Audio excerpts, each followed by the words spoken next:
Hey everyone, Mr. Happy here, and in this video, I want to talk about a comment that was recently made by Yoshi P in regards to Dawntrail. Now, for those who may have missed the recent PAX East panel, it was a mix of talking about Final Fantasy XIV's past, as well as a brief look into its future. While we did learn some really important stuff, such as the pre-order and release dates for Dawntrail, as well as the upcoming Final Fantasy XVI collaboration, we also just got a brief reminder of the content that's going to be coming to Dawntrail. A couple of slides saying we're adding this, stuff that if you've watched the FanFest coverage, you already know. However, there was a slide where they briefly touched upon a few additional topics, and at the very end of that slide was one of the biggest pain points that Endwalker actually had. Rewards. Now, don't get me wrong, Endwalker had a lot of rewards, more than it probably gets credit for. It was really a mix of the things that weren't there that players wanted, as well as the actual structure for how rewards were given. Don't get me wrong, there were things that were definitely short on rewards. I'm just not going to undersell Endwalker for the things that were at least somewhat good that were added.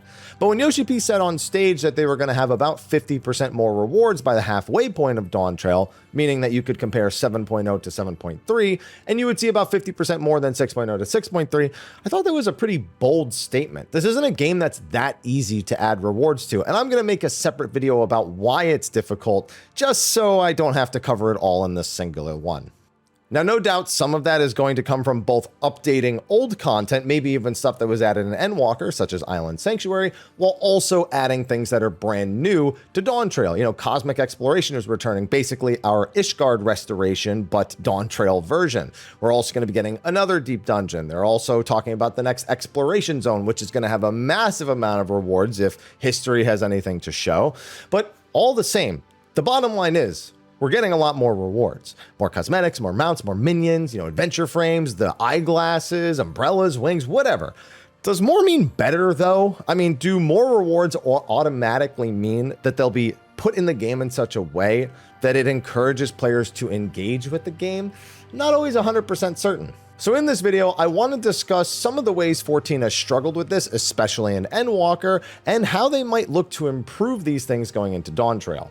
Before we go any further, this video has a sponsor, Final Fantasy VII Ever Crisis. This free-to-play game allows you to play through 3 stories in the Final Fantasy VII universe, including the brand new First Soldier story. Meet a crew of new characters and learn what their connection is to Sephiroth. The game is currently celebrating its half-year anniversary as well. Enjoy a free half-anniversary 10 pull every day, plus a ton of bonus event draws and log-in bonuses. You can even help earn bonus rewards during the month of March by reading news on the Final Fantasy Portal app. Finally, grab powerful, and I mean powerful, new weapons and outfits for Zack, Sephiroth, Cloud, and Glenn to really put the hurt on the enemy. These things are really good. So if you want to try out the game and support the channel, then try out Final Fantasy VII Ever Crisis. Again, it's available for free on iOS, Android, and even Steam. You can even link your data between the mobile and Steam version for more bonuses. So use the link in the description of the video or the QR code on the screen and hop in now to support the channel. Thank you to Square Enix and Final Fantasy VII Ever Crisis for sponsoring this video, and now let's get to it.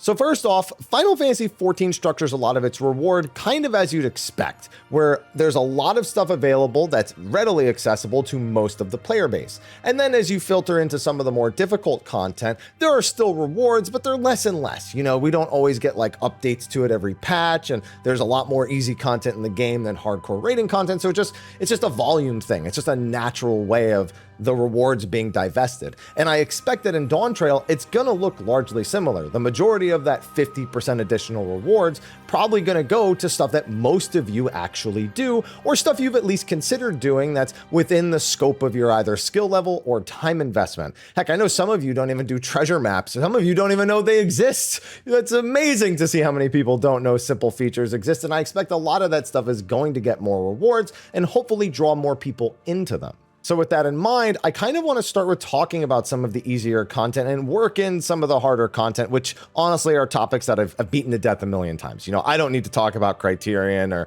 upgrade materials or whatever for the 18th billionth time, but I'm going to bring them up in this video while also covering some of the easier stuff. And I actually want to start with something I bet most of you didn't expect.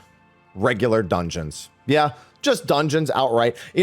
Honestly, they're pretty good for what they are. You know, there's gear, and there's new gear added every time there's a new dungeon added, so that's always nice.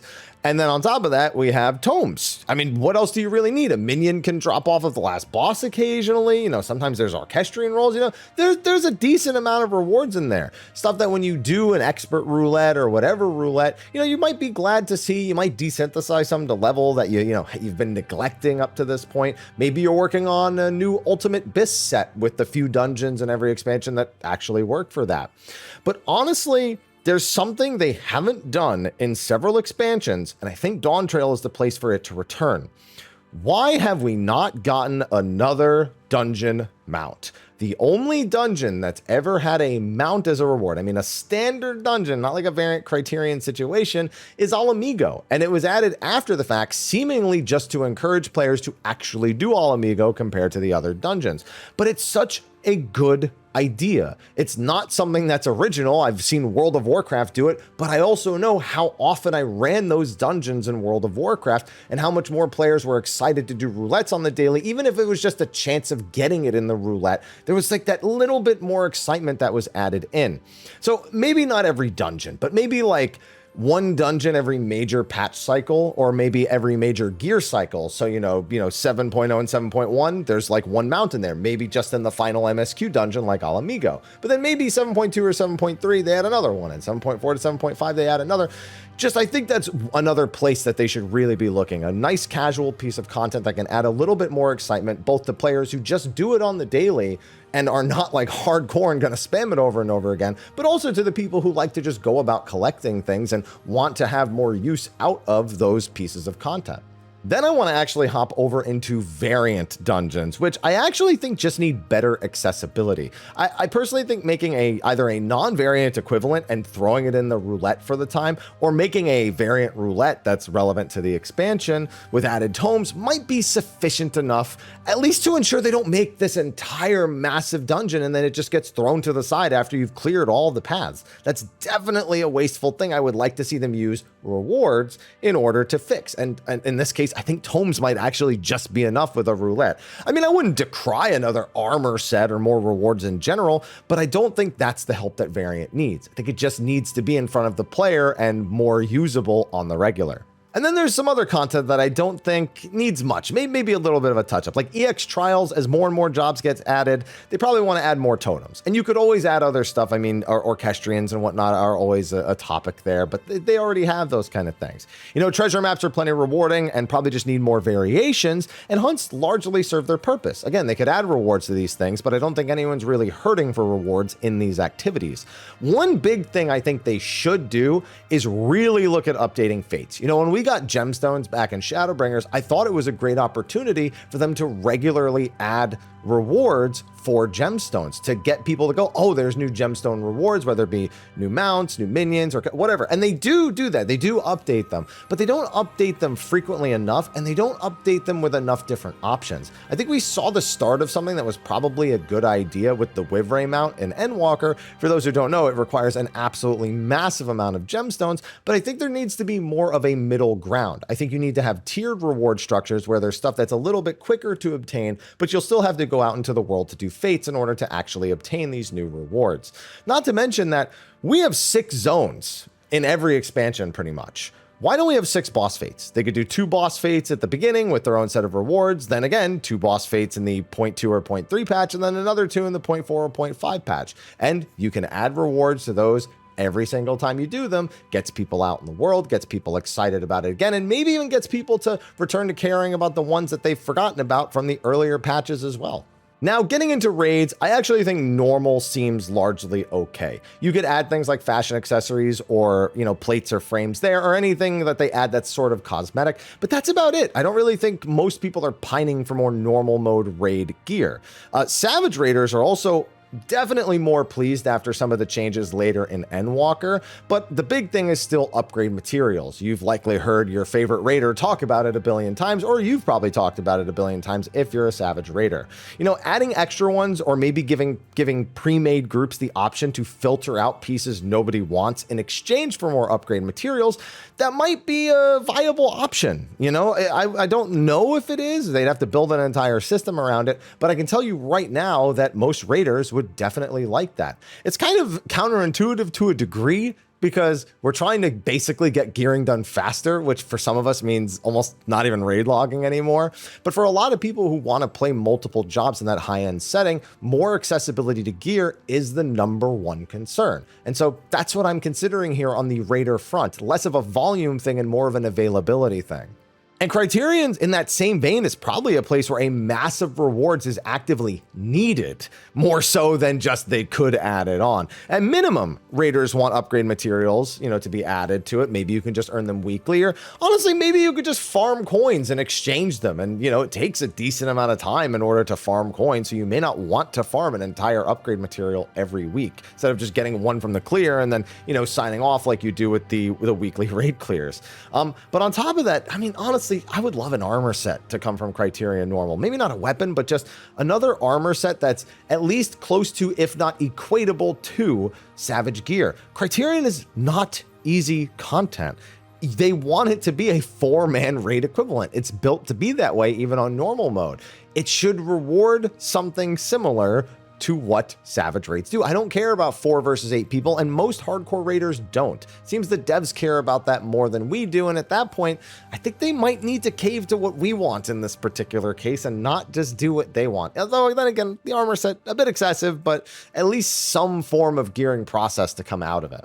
And Savage Criterion, honestly, it's on the right track with the glowy weapons. I don't think you should really do too much with it with the way that it's done. But the whole reward gating thing where you need to actually get the upgraded tombstone weapon and then beat Savage Criterion, just do away with all that. Just, you beat Savage Criterion, here's your weapon, done deal. And a big one, I almost forgot. Add the normal mode rewards to Savage. It really feels bad when you beat normal mode and you go to Savage and there's no overlap in the gear. And it's so strange to me that they do that, because I get it for like 8-man raids why you don't do that, but the minion from normal mode always shows up in Savage. And looking back at Second Coil Savage, long time ago, that actually only had the normal mode rewards and then just added in the title after it, which isn't even the worst idea either. It was at least another way to go about doing your weeklies, but it's an old time. Maybe we don't need to refer back to that one. I just think that they need to look at item level, they need to look at prestige, and if they give coins from Savage, again, it just encourages people to make that extra step. Whether or not Savage should still be the whole no death gauntlet thing, that's a debate that I've already talked about a bit. Oh, and ultimates, I think they're fine. I know some people want mounts too, and I wouldn't say no, but I really think the resources should be put towards something else. And then we come to new and returning stuff. I expect an absolutely massive amount of the reward difference to be made up with exploration content. One big thing Endwalker struggled with was content longevity, and reward structure was a huge problem with that. Exploration content has historically handled that pretty well. Eureka more than Bozia, but still. Farmable currency with desirable loot for both cosmetics and guild, check. Specific bosses offering unique rewards, some more common, some more rare, check. Collectible items that you can earn for achievements that also have rewards, check. And of course, entire sets of weapons and armor, of which you could obtain one or all of them depending on your interest and time investment, check. So if you were casual, you could still get in there and get the few things that you wanted, but if you were hardcore, you may desire to try to collect absolutely everything and draw months and months and months out of the content. Even if you're casual and you want some of those long end rewards, it gives you a reason to log in. It gives you a reason to participate and work on it slowly, if not surely. I know exploration content isn't for everyone, and there's often active groans when we talk about reward structure for it, but it's a stellar example of a well-balanced way to handle rewards. So expect that to be a big contributing factor for Dawntrail. And that's same with cosmic exploration, which I expect will not be too far off from Island Sanctuary in terms of reward volume, probably just a bit more because they're just aiming for more in general, but comparable at the least. And then a new deep dungeon is like to boast rewards for, multiple final floor clears, accursed horde rewards, and those are going to be scaled to floor again. Glowy weapons for everyone. Again, I think that's going to be very similar, but you have to factor in fashion accessories and maybe a couple other things. Even PvP, I think, was a big reward struggle in Endwalker. It released, the first season was really cool. Myself and a bunch of people who never PvP'd before got really into it, and things were looking bright. But as the expansion went on, incentivizing people to do it was kind of hit and miss. Reintroducing the Garo event was definitely something that people liked, and the glowy weapons are at least something, but I really think they need better rewards that are approachable to every skill level in PvP. I've recommended adding rewards that scale depending on the actual rank that you have. For example, let's say there's a mount that they make available for a specific season, and I'm sorry, a specific season, because that's the competitive. There's series and seasons. Now we're talking about seasons, not series, which I think series have largely been okay. You know, I'm not crazy. Maybe they could, you know, move some things around there, add more rewards for the currency so the trophy crystals feel better to collect. That's another place they could add things. But I would like to see them add, let's say there's a new mount for a season, like I was saying. Let's say it's a horse mount and it's got a banner on the side. The banner could display whatever your final rank was in that season. So even if you're someone who's just in bronze, you get a bronze mount. But if you're someone who's in the higher ranks, then you'll start getting a silver mount, a gold mount, a diamond mount, a crystal mount, you know, all of the other ranks. And I think that's a good way to include everyone while still having some form of prestige for the players that actively worked on that maximum rank. Now that, of course, comes with its own discussion, as many of you PvPers and Final Fantasy XIV players know. Some trading of going on here, but I don't think that's a reason not to do something. We can't always make our decisions based on what some people will or may or will do. You know, we have to think about the overall structure of it from time to time. Honestly, I also think a big thing will just be adding a lot of rewards with fashion accessories and adventure plates and to things that are just already around. Like, they've already said that they do have intentions to keep updating Island Sanctuary as long as people want it, which means rewards getting added to that. Yeah, was it added in Endwalker? Sure, but if it gets more rewards in Dawntrail, that contributes towards a 50% increase because we already get all that other stuff. And I just think that getting new plates, getting eyeglasses, like stuff like that, that's exclusive to all different types of content, whether they be big long form stuff like the plates you get from big fishing and ocean fishing, or even if you could just collect them from individual dungeons, they're themed to the dungeons. Some look better than others. Some people like whatever. That kind of stuff is really important. While new and improved gearing systems do need a closer look, I tried to offer some basic options here. Even player expression in Final Fantasy XIV is pretty much entirely done through cosmetics. So the new eyeglasses, umbrellas, plates, frames, whatever, and whatever they add in the future, you know, those are going to be the biggest contributing factor to the 50%. At least that's what I expect. And don't get me wrong, it's not like I wouldn't want more rewards in other places, more one-off quests with unique rewards, more craftable pieces, more rewards from Chloe in the Fox Hollows, more tribe rewards, more custom deliveries, though let's be honest, we got a lot of them in Endwalker, probably going to get just as much in Dawntrail. I mean, the list goes on, but there are places in the game that need more attention than others, and I'd sooner see them prioritizing improving player engagement instead of just adding low-hanging fruit. Yes, it's great to get that new thing and then log off, even though you took one screenshot and posted it to Twitter. Fantastic. But I'd want to kind of play the game. And it doesn't need to be a lot. I'm not asking for everything to be grindy. I'm not asking for everything to be locked behind a massive time gate or big wall. I want a lot of stuff that's accessible for that little bit of time that I know a lot of you have, especially with busy game seasons. Heck, some of you aren't even going to be able to play the launch because you'll still be working on Shadow of the Erdtree. You have other things to do. I get it. And not every reward should be built for people like me who have way too much time to play. But that's why I'm not asking for that. But we do need those rewards too. But we just need better structure and spread of everything. Now, there is one major problem with adding rewards in Final Fantasy XIV, but it's largely a problem that has to do with the upper echelon of players, the players who actively raid on the regular. I don't have time for that right now. That's going to have to wait for another video, but that's going to be a pretty fun one, so be sure to tune into it. Anyway, that's going to be a wrap for my video on rewards in Final Fantasy XIV. Let me know what you think in the comment section, what kind of rewards you're hoping to see, maybe even brand new categories. If you have a new category idea for something you'd like to see that Final Fantasy XIV doesn't currently do, throw that in the comment section below. Or if there's anything in particular you'd like to see from any of the content that I mentioned here or didn't mention here, throw that in the comment section of the video as well. You know, the more feedback, the better.